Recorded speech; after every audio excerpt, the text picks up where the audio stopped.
Oh shit. Kiyoma thinks his sister is really fucking special to the point where he says that Toru has to prove himself in order to be with this girl.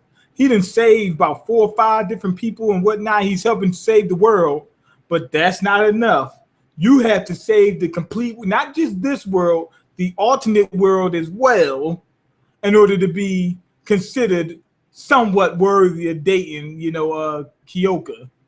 Like, goddamn, man, like shit. I don't wonder if it's worth all that fucking trouble. Anyway, this girl, that hit girl, goddamn a mercenary, she gave Toru and Kyoka a ride to a summer vacation home. And then it was funny as hell. She says, "You motherfuckers aren't going to be fucking up there in that room," because she let them have a room and whatnot. She said, I better not catch you up there fucking." And Toru said no. And she says, "Unless you let me get some." That's what she said. She said, unless I'm involved, it ain't going down.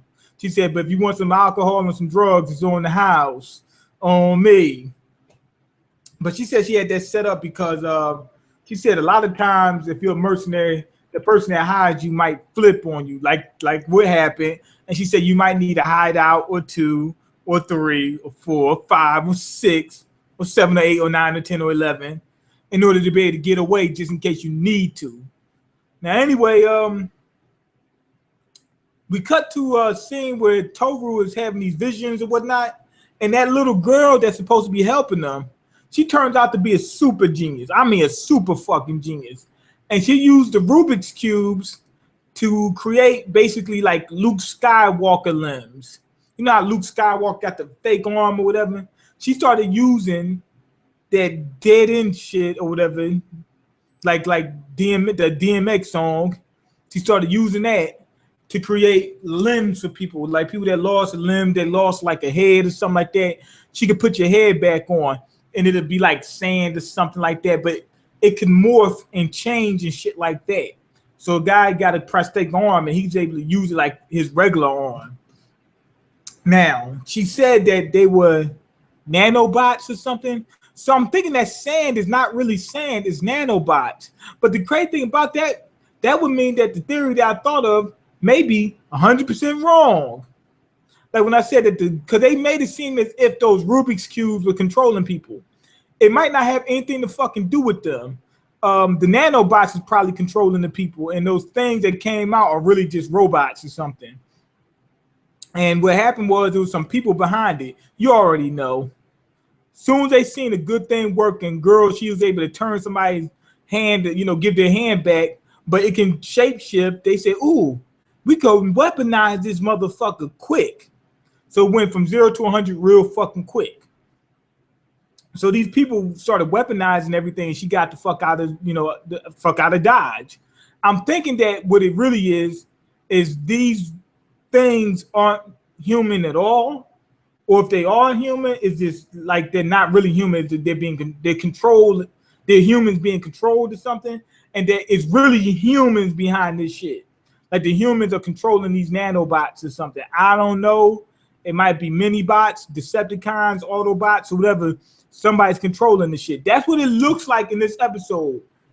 I don't want to jump to conclusion, but it looks pretty clear from this episode that it's humans controlling this shit. But I wonder, like, once the world is pretty much fucking destroyed, like, what do they want after that? Are the humans being controlled, or is it looked as if the humans are being controlled? Or is it the nanobots became sentient and they're controlling the humans, or what?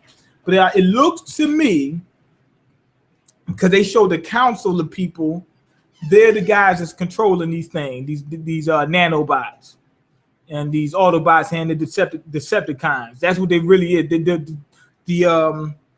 The council are basically Predacons. Now, anyway, they come up with this plan on how they're going to deal with this situation. And in the meantime, Toru and Kyoka go on a date. She basically tried to fuck him at the picnic. But anyway, they said they're going to take out the doctor. Then they're going to travel back in time. but they got to destroy the time machine and then take care of dead end, something like that. So anyway, they find out that girl sent a message to Toru. Remember when he had the dream or whatever? They find out that little drawing or whatever, that little triangle thing by the tree, the little triangle thing that's sitting by the tree was a time machine, basically. They went back in time. And that's where we pretty much at now. I do like the whole idea of humans really being behind that thing. That's to me sounds, it is more exciting.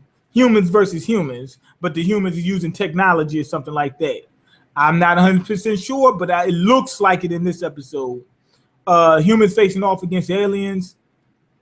That's cool too, but aliens aren't humans. So when it's humans, it's like we understand what's going on. We know what it is. They're fighting to take shit. That's what humans always do, fight to take shit. Anyway, other than that, it's really wasn't much to it. You know, it was just a transition from the last episode. You know, they had to get the fuck out of Dodge, and now they're getting ready to strike back. That's pretty much it. Let me go and check the comments just in case they're trying to strike back. I would give this episode a 4.5 out of 5. Real good episode. Hold on. The dude actually went into, okay, yeah, Struggle King, yeah, okay. Dude actually went into some to a little bit of a deep conversation with himself where he was wondering. He said, yo, the other Toru is me, but he lived a different life. So he's doing the complete opposite things that I would do. So then you start to realize, hey, people are people, but the circumstances that they live under do they have a great influence on who they are. Like people say, oh, it's all about internal. I'm always me at my core. No, you're not. No, you're not. No, you're not. Your circumstances do determine who you are. Well, not determine, they influence who you are, because there's other influences other than just that. They'll say, I'm a good guy and yada, yada, yada. And guess what? You get screwed enough by a whole bunch of no good people, and you might turn into a no good person because you get frustrated to the point you just give up and say, you know what? Good guy can't win, so I might as well become the bad guy. At least the bad guy could win sometimes. You know, when you get screwed over enough, you start to realize, damn, it really does affect you. It ain't just that. It's a whole bunch of different things that affect you.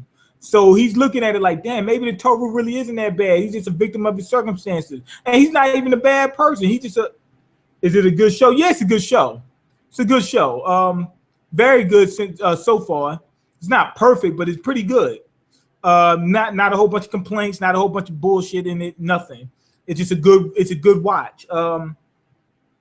Now you done made me lose track of what I was saying. But anyway, go ahead and leave your comments, like the video, and subscribe, because I can't eat. I'm broke, nigga. I'm broken. You got the power to change that. Oh, Toru is just, he's realized, damn, he really isn't that bad. He's not a bad dude. The other Toru, he's not a bad dude. He's a victim of circumstances. And he's doing what he perceives to be right from the condition and position that he's facing or that he's in. And that's what a lot of different people, we look at people and judge them and say, these motherfuckers are no good because they did. But had you been in that same situation, you may do the same or worse. You may do better, but it's not. What I'm saying is it's possible you could be even worse than that person and under those circumstances. Peace. Okay, let me turn this off.